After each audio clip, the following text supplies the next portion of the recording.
안녕하세요. 재무제표 파헤치기의 잔돈 사냥꾼입니다. 이번 시간에 알아볼 기업은 주식회사 스튜디오 드래곤입니다. 제가 최근에 추천을 받아 올해 초에 끝난 사랑의 불시착을 보게 되었는데요. 드라마 초반에 스튜디오 드래곤이란 이름이 나왔는데 일전에 본 명작 도깨비를 볼 때에도 봤던 이름이라 기업 분석을 해보면 재미있겠다 싶어 선정을 하게 되었습니다. 그럼 기업을 살펴보기 전에 재무제표 파헤치기 체크리스트를 통해 어떠한 내용을 다룰지에 대해서 살펴보도록 하겠습니다. 우선 회사의 개요 및 업계 현황 전반에 대해서 살펴볼 예정이고요. 기업의 관리 및 상장 폐지의 주요한 역할을 하는 부분인 매출액 및 매출 채권, 기타 채권의 비율 변동 여부와 법인세 비용 차감 전 계속 순이익, 영업이익의 손실, 그리고 자본 잠식 여부에 대해서 살펴볼 예정입니다. 또한 유무형 자산의 변동 여부를 통해 기업의 재화나 서비스 생산을 위해 얼만큼의 투자를 하고 있는지 또 손실을 보고 있는지도 확인해 보고자 합니다. 또한 재고자산의 증감 여부를 확인하여 적정 재고를 유지하고 있는지 파악해 볼 것입니다. 그리고 기업의 실제 현금 흐름을 확인하기 위해서 영업활동, 투자활동, 재무활동 현금 흐름에 대해서 살펴보겠습니다. 이번에 새로 추가된 재무제표 관계도에서는 해당 기업의 현금 흐름표 재무상태표, 손익계산서를 통해서 기업의 재무상태에 대해서 간략하게 다뤄볼 예정입니다. 또한 심플리 월스트리트에서 발간된 기업 보고서를 통해서 분석을 해보는 시간 또한 추가하였습니다. 많은 관심 부탁드립니다. 마지막으로 증권사의 애널리스트 리포트 분석을 통해 애널리스트가 바라보는 해당 기업의 전망에 대해서도 알아보도록 하겠습니다. 자, 그럼 스튜디오 드래곤에 대해서 살펴보도록 하겠습니다. 스튜디오 드래곤 주식회사는 코스닥에 2017년 11월 24일에 상장된 회사로서 영문명은 스튜디오 드래곤 코퍼레이션이라고 합니다. 또한 스튜디오 드래곤은 CJENM에서 물적 분할되어 설립된 회사입니다. 그렇다면 물적 분할이란 무엇을 뜻하는 것일까요? 그 개념은 다음 페이지에서 살펴보도록 하겠습니다. 회사의 개요입니다. 드래곤은 총 4개의 종속 회사를 보유하고 있는 회사입니다. 화앤담 픽처스, 문화창고, KPJ, 그리고 GT스트입니다. GT스트의 경우 설립이 2017년 1월 19일로 된 것으로 보여 회사가 4개의 종속 회사 중 가장 젊은 회사라고 볼 수 있겠네요. 4개의 회사의 주요 사업은 방송 및 방송 프로그램 제작 및 공급업입니다. 회사의 주요 설립 목적에 부합하는 사업을 영위하고 있는 것을 알 수 있습니다. 스튜디오 드래곤은 CJ E&M 회사에서 물적 분할된 회사라고 말씀드렸습니다. 그럼 기업 분할에 대해서 살펴보도록 하겠습니다. 우선 기업 분할에는 인적 분할과 물적 분할이 있습니다. 인적 분할은 기존 회사에 새로운 회사가 생겼을 때 기존 회사의 주식을 일정한 비율로 나누어 새로운 회사와 나누어 갖는 것을 말합니다.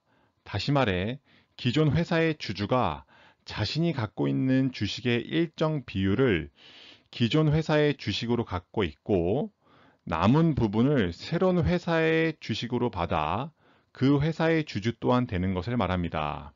물적 분할은 기존 회사가 지분 100%를 투자하여 자회사 또는 종속 회사로 만드는 것이라고 보시면 됩니다.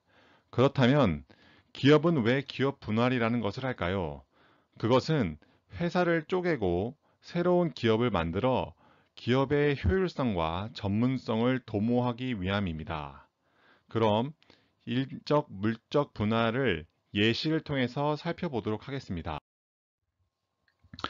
잔돈커피라는 회사에서 케이크를 팔고 있는데 그 케이크가 너무 맛있어서 커피를 마시러 오는 것이 아닌 케이크만을 구매하러 오는 사람이 늘어나고 있는 상황이라고 가정해 봅시다.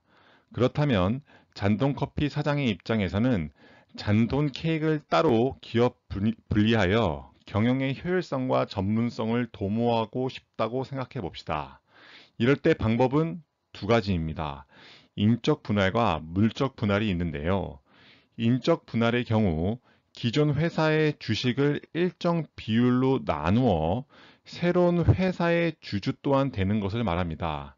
가령 어떤 투자자가 총 100주의 잔돈커피 주식을 갖고 있는데 위와 같이 인적 분할을 8대2 비율로 한다면 그는 차후에 잔돈커피 주식 80주와 그 다음에 잔돈 케이크 20주를 갖게 된다는 뜻이 됩니다.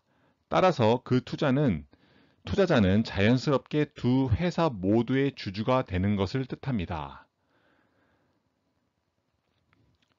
인적 분할의 경우 기존 주주의 주식을 비율대로 쪼개서 새로운 회사 한 개 생기는 것이기 때문에 기존 주주들 또한 새로운 주식을 받기 때문에 저항은 없고요. 오히려 시장에서 재평가를 받을 수 있다는 기대감에 서로 분립된 잔돈 케이크의 주가가 폭등하는 양상을 띠기도 합니다. 이번에는 잔돈 커피의 회사에서 물적 분할을 통해 잔돈 케이크를 분리시킨다면 어떻게 될까요? 다시 말하면 잔돈 케이크를 잔돈 커피의 100% 자회사로 만드는 상황이라고 보시면 됩니다. 따라서 기존 주주들은 잔돈 커피의 주주들을 말하는 것이죠. 기존 회사의 주식 100%를 그대로 갖고 있는 것입니다.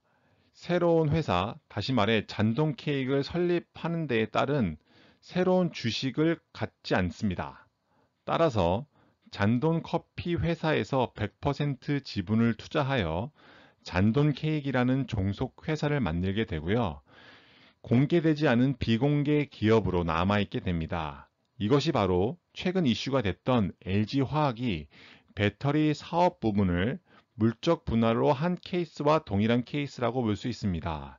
LG화학이 100% 투자한 배터리 사업부를 자회사로 만들고 비공개된 상태로 있다가 차후에 IPO, 즉 기업 공개를 하게 되면 기존의 LG화학을 배터리 성장성을 바라보고 주식을 투자한 사람들 입장에서는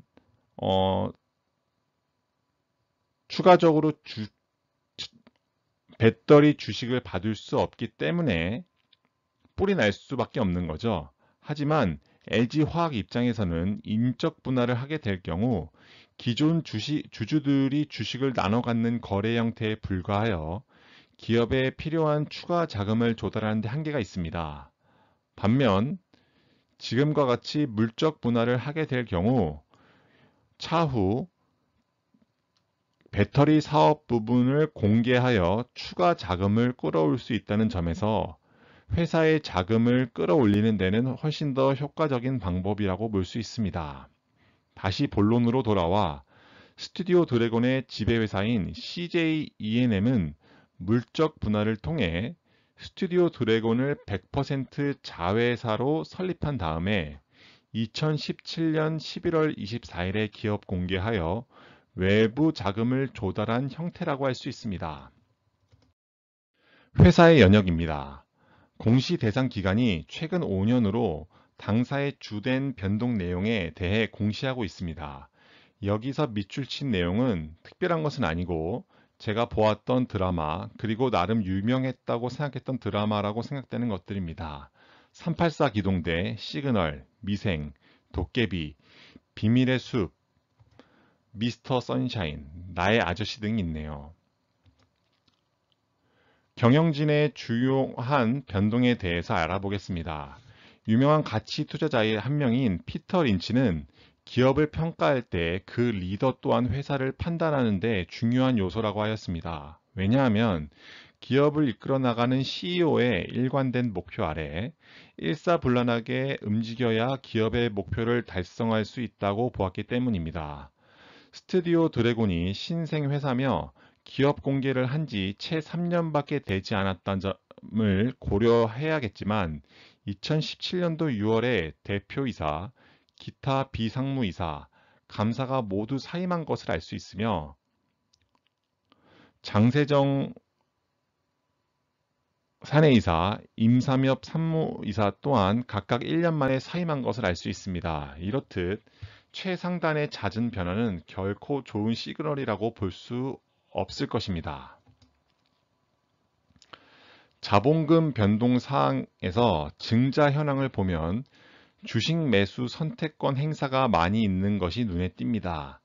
주식 매수 선택권 행사는 우리가 말하는 스톡 옵션을 말하며 기업의 구성원이 계약을 할 때 특정 기간 근무를 하면 자사 주식을 취득할 수 있는 권리를 주는 것을 말합니다.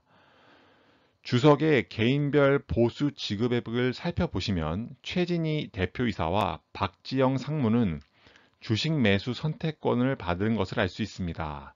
이렇게 주식 매수 선택권을 제시하는 이유는 대표이사가 자신의 사리사욕을 위해 경영하는 것이 아닌 주주가치의 제고를 위해 노력할 수 있도록 유인층을 만드는 것이라고 볼 수 있는데요. 주주가치 제고를 위해 노력을 하게 되면 주가는 우상향하게 될 것이고 자신 또한 그 혜택을 볼 수 있도록 설계되었다고 보시면 됩니다.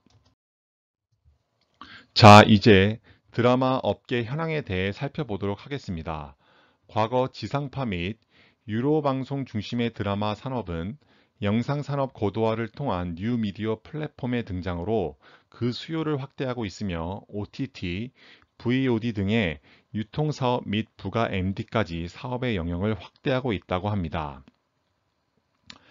당사에는 앞서 언급드린 바와 같이 미생, 시그널, 도깨비, 미스터 선샤인, 사랑의 불시착 등 흥행몰이에 성공한 드라마를 지속적으로 선보이고 있으며 TV 방영이라는 전통적인 미디어뿐만 아니라 넷플릭스와 같은 OTT 등 뉴 미디어까지 영향력을 확대하기 위해 노력하고 있음을 알 수 있습니다. 드라마 산업의 특성에 대해 살펴보면 첫 번째, 고도의 기획력과 창의력이 요구되는 산업으로 시시각각 변하는 시청자의 취향과 시청 형태, 기술 발달 등의 보조를 맞추기 위해 고도의 기획 능력과 창의력이 뒷받침되어야 한다는 산업이라는 점입니다.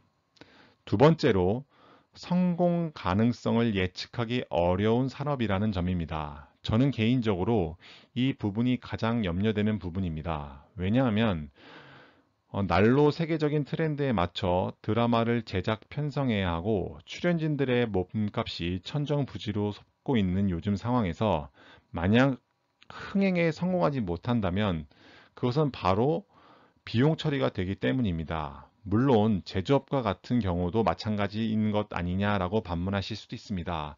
하지만 삼성의 갤럭시 시리즈와 같은 경우에는 시장의 플레이어가 상대적으로 적고 스마트폰의 기본적인 기능과 소비자의 기대는 어느 정도 평준화를 이뤘다는 점에서 차이를 보인다고 할 수 있겠습니다. 세 번째, 외주 제작의 비중이 높은 사업이라는 점입니다. 91년에 도입된 외주 제작 제도는 독립 제작사가 활성화되기 위해 도입되었으며 지상파 3사는 MBC, SBS가 각각 35%, 그리고 KBS2와 KBS1이 각각 40, 34%의 외주 제작 의무 편성 비율을 적용받고 있다고 합니다. 이는 외주 제작사인 스튜디오 드래곤에겐 좋은 장점으로 작용한다고 볼 수 있습니다. 경기 변동의 특성 및 계절성입니다. 콘텐츠 산업은 문화 소비라는 특성상 수요자의 기호 변화가 매우 빠르고 유행이 중요하며 경기에 따른 변동성이 매우 큰 산업입니다. 그에 반해 콘텐츠의 유통 채널이 다양해졌고 아이템도 다양해졌으며 수요층 또한 두터워진 점은 긍정 요소로 작용한다고 볼 수 있습니다. 또한 과거 내수와 지상파, 케이블 방송에 한정되었던 수요층이 IPTV, OTT 등의 매체뿐 아니라 해외로까지 확대되면서 판권 매출 등의 기반이 다양화되어 경기 부침에 대한 리스크를 줄였다고 볼 수 있습니다. 또한 계절성에 따라 봄에는 청춘 로맨틱 코미디, 여름에는 호러 스릴러, 가을에는 멜로, 그리고 겨울에는 멜로와 가족 장르 등을 적절히 배치하여 시장 수요에 적절히 대응한다고 합니다. 그러나 최근 방송사별 OTT 등의 다양한 매체를 통한 다양한 장르의 드라마가 소비 증가하고 있어 시장의 계절적인 요인이 상대적으로 약화되고 있다고 합니다. 더불어 TV 시청은 일조량 및 야외 활동 시간의 영향을 받는다고 하는데요. 따라서 집안에 가장 오래 머물러 있는 겨울이 방송계에서는 대목이라고 합니다. 따라서 방송사에서는 소위 말하는 대형 블록버스터를 주로 12월에서 2월 사이에 편성한다고 합니다. 산업의 성장성입니다. 국내 드라마는 2012년부터 급증하기 시작하였습니다. 매년 약 100편 이상의 드라마가 제작되고 있다고 합니다. 또한 이러한 드라마가 과거 TV에만 방영되던 시대를 벗어나 넷플릭스와 같은 글로벌 OTT 채널을 통해 성장을 기대해 볼 수 있게 되었습니다. 드라마 산업 규모에 대한 정확한 통계 자료는 존재하지 않는다고 합니다. 다만 국내 방송 시장 규모를 통해 국내 드라마 산업의 성장성을 간접적으로 판단할 수 있으며 2013년 이후에는 연평균 4.3%의 성장세를 보인다고 합니다. 연평균 4.3%의 성장세라고 한다면 사실 그렇게 높은 성장세라고는 볼 수 없을 것 같네요. 시장 여건입니다. 우선 국내 시장의 경우 텔레비전의 유일 세대가 약화되고 유료 방송 채널 및 넷플릭스와 같은 OTT 등의 드라마를 수신할 수 있는 채널이 다양화되면서 텔레비전의 수요와 위상은 점차 약화되고 있다고 합니다. 해외 시장의 경우 넷플릭스와 같은 OTT 및 IT 기업의 컨텐츠 제작 투자가 크게 확대됨에 따라 한국 드라마 컨텐츠에 대한 관심도가 증가하고 있다고 합니다. 글로벌 사업자들은 한국 콘텐츠를 독점적으로 제공받기 위해 상당한 프리미엄을 지급하고 있는 점은 호재라고 할 수 있겠습니다. 앞서 말씀드린 바와 같이 드라마가 흥행할 것인지 흥행을 하지 못할 것인지 예측하는 것은 어려운 점입니다. 그만큼 변동성이 높은 산업이라고 할 수 있겠습니다. 하지만 주 스튜디오 드래곤에 따르면 2007년부터 드라마 사업을 영위하면서 쌓아온 노하우를 통해 실적에 대한 예측이 가능하다고 적시해 두었습니다. 하지만 이것은 어디까지나 해당 회사의 주장일 뿐이며 저희와 같은 투자자 입장에서는 실제 데이터를 통해 확인해야 될 부분이라고 생각합니다. 스튜디오 드래곤의 주요 제품 등의 매출 현황을 살펴보겠습니다. 드라마 편성에서 약 45%의 매출이 발생하며 드라마 판매에서도 약 45%의 매출이 발생합니다. 드라마 편성이라고 하는 것은 드라마를 제작하고 방송사에 편성하여 발생하는 매출을 뜻하며 드라마 판매는 드라마의 국내외 유통 관련 판매 매출을 뜻합니다. 주요 원재료라 함은 드라마를 제작하는 데 필요한 연출자, 작가, PD, 출연자 등이 될 것입니다. 하지만 앞서 언급한 바와 같이 인적 자원의 경우 출연진에 따라 그 가격이 천차만별이므로 가격을 산출하여 표시하기가 곤란하다고 적혀 있습니다. 이는 투자자로서 미래의 성장성을 예측하는 데 소요되는 비용 등을 예측하기 힘든 것으로 좋은 점이 아닌 단점으로 볼 수 있겠습니다. 연간 기준 매출 실적은 다음과 같습니다. 2019년 1년간 드라마 사업에서 수출을 통해 벌어들인 매출은 약 1,600억 원이고 내수를 통해 벌어들인 매출은 약 3,070억 원임을 알 수 있습니다. 국내외 매출이 약 4,686억 원 정도임을 알 수 있고 3개년간 매출은 꾸준히 상승했다고 확인할 수 있습니다. 주 스튜디오 드래곤에서 제작한 드라마들에 대한 판매 경로와 판매 방법에 대해서 살펴보겠습니다. 드라마 편성의 경우 담당 PD가 직접 해당 매체와 협상을 통해서 이루어지며 드라마 판매의 경우 지주회사인 CJ ENM에서 국내외 채권 판매 위탁을 하는 것을 알 수 있습니다. CJ E&M의 우수한 네트워크를 통해 판매를 한다는 점은 긍정적인 요소라고 볼 수 있겠네요. 국내에서는 CJ E&M에 소속된 TVN, OCN 등 채널의 콘텐츠를 공급하며 해외에서는 로컬 제작사 및 방송사들과의 파트너십을 통해 현지화를 확대하고 있다고 합니다. 보시는 바와 같이 전체 매출에서 CJ E&M이 차지하는 비중은 약 45% 내외라고 볼 수 있습니다. 다시 말하면 종속 회사에서 만든 드라마를 지주회사인 CJ E&M의 또 다른 종속 회사인 OCN, TVN 등에 팔아서 수익을 내는 구조라고 볼 수 있겠네요. 다시 말해 내부 거래라고 말할 수 있겠습니다. 스튜디오 드래곤의 현재 주가는 약 8만원에 거래되고 있습니다. 최근 3년간 최고점은 12만 3,500원이었으며 최저가는 5만 900원임을 알 수 있습니다. 현재 PER의 경우 71배라고 되어 있는 것으로 보아 해당 기업이 현재 벌어들이는 순이익으로 지금 거래되는 기업의 시가총액만큼 벌어들이려면 약 71년이 소요된다는 뜻입니다. 다시 말해 주주들이 기업의 성장성을 높게 평가하여 프리미엄을 주고 구매했다는 뜻이 될 수도 있지만 아직 밸류에이션 측면에서는 부담이 될 수 있겠다라는 생각을 하고 넘어가야겠습니다. 매출액과 매출 채권 및 기타 채권의 비율에 대해 살펴보겠습니다. 수익의 경우 지속적으로 상승하는 것을 볼 수 있습니다. 이와 함께 매출 채권도 지속적으로 상승하고 있습니다.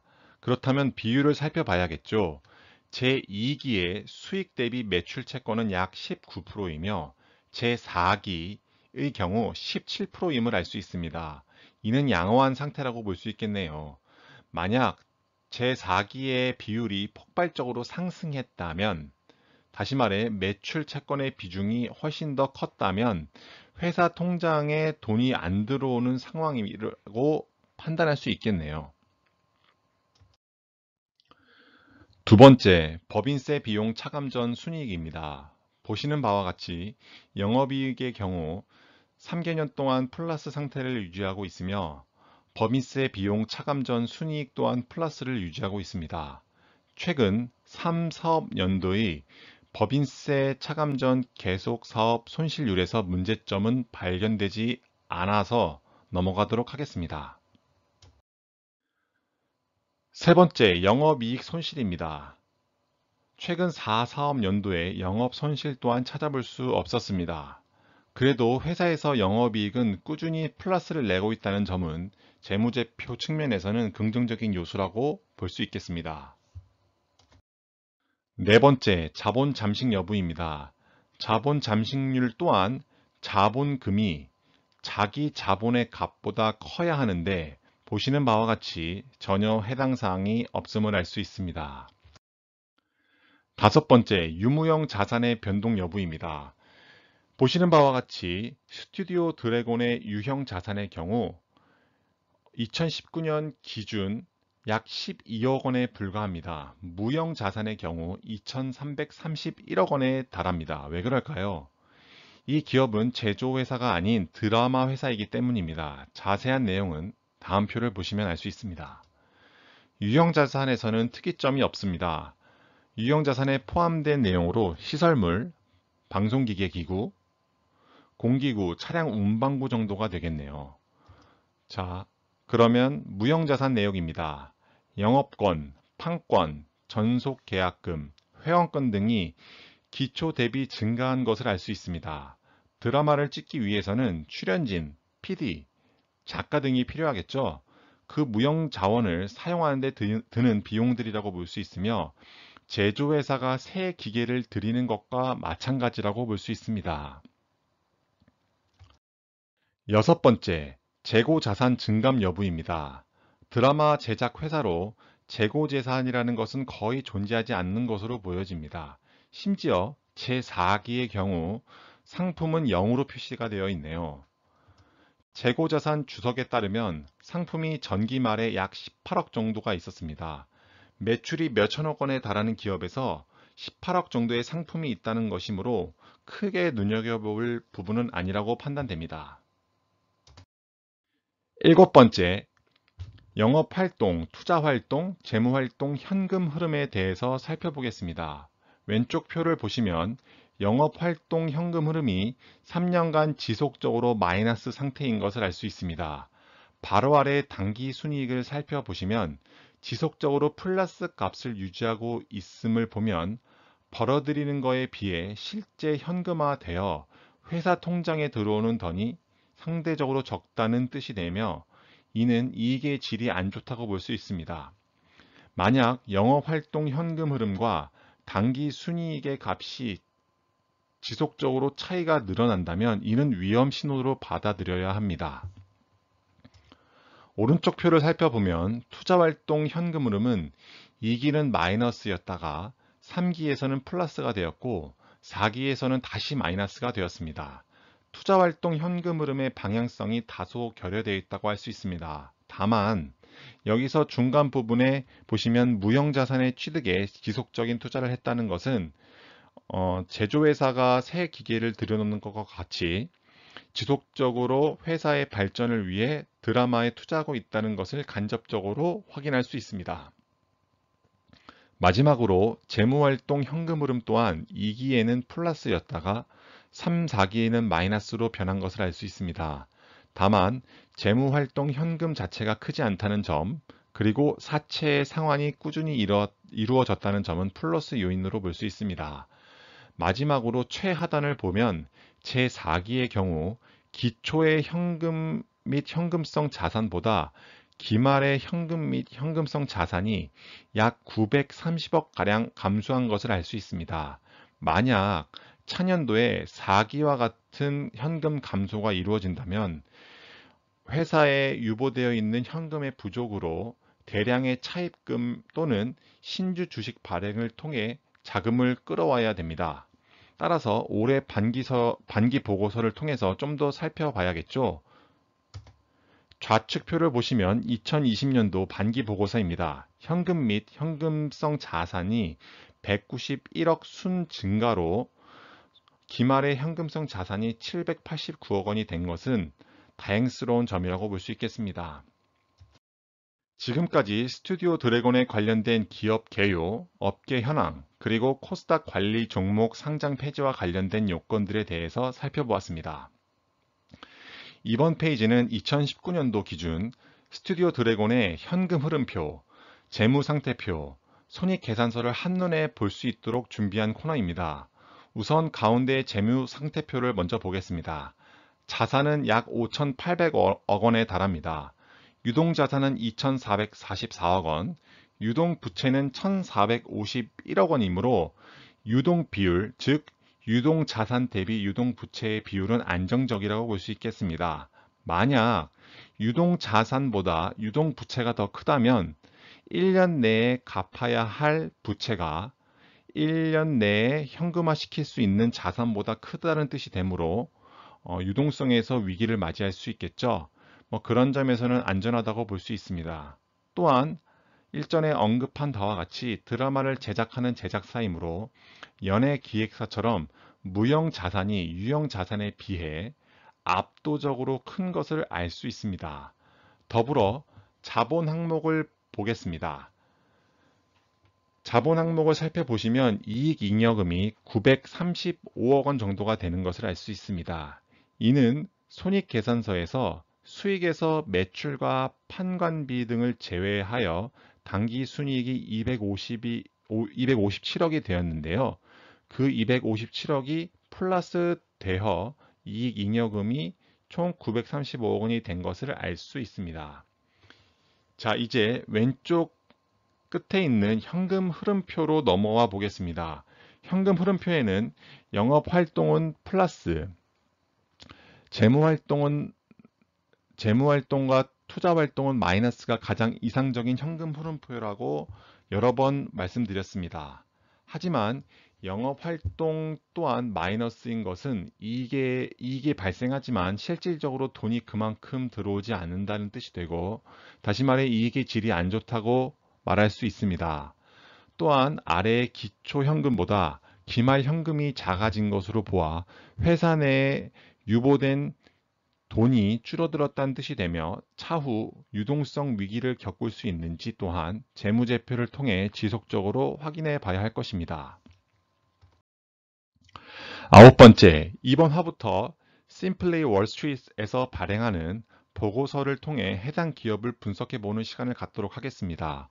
오른쪽 상단의 동그란 원은 기업의 가치, 미래, 과거, 건정성, 그리고 배당 등 5개 분야로 기업의 상태를 수치화한 그래프입니다. 보시는 바와 같이 스튜디오 드래곤의 기업의 건정성은 양호한 것으로 보여집니다. 다만 성장성과 배당 그리고 가치면에서는 두각을 나타내지 못하는 것을 알 수 있습니다. 하지만 좌측에 보시면 향후 3년간 기업의 순이익이 22.03%, 기업의 순이익이 22.03%가 증가할 것이라고 예상을 하고 있다는 점은 긍정적인 면이라고 볼 수 있습니다. 하지만 이 22.03%가 시장 수익률 그리고 산업 수익률과의 비교를 해 봐야겠죠. 그래야지 정확하게 22.03%가 시장 수익률을 뛰어넘는 초과 수익률을 내고 있는지 아닌지를 확인해 볼 수 있을 것 같습니다. 다음 좌측표를 보시면 과거 스튜디오 드래곤의 순이익 그리고 그 기업이 속한 산업, 더 나아가 코스닥 시장의 순이익을 비교한 그래프입니다. 작년 5년을 기준으로 보면 스튜디오 드래곤의 성장률은 산업의 시장 성장률보다 좋았습니다.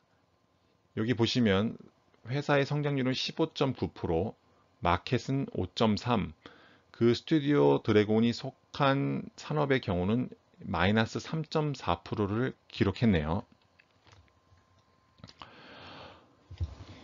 하지만 최근 1년을 보시면 스튜디오 드래곤의 경우 마이너스 10.7%, 그 회사가 속한 산업의 경우 8.8%가 플러스 됐으며 마켓의 경우 코스닥이겠죠.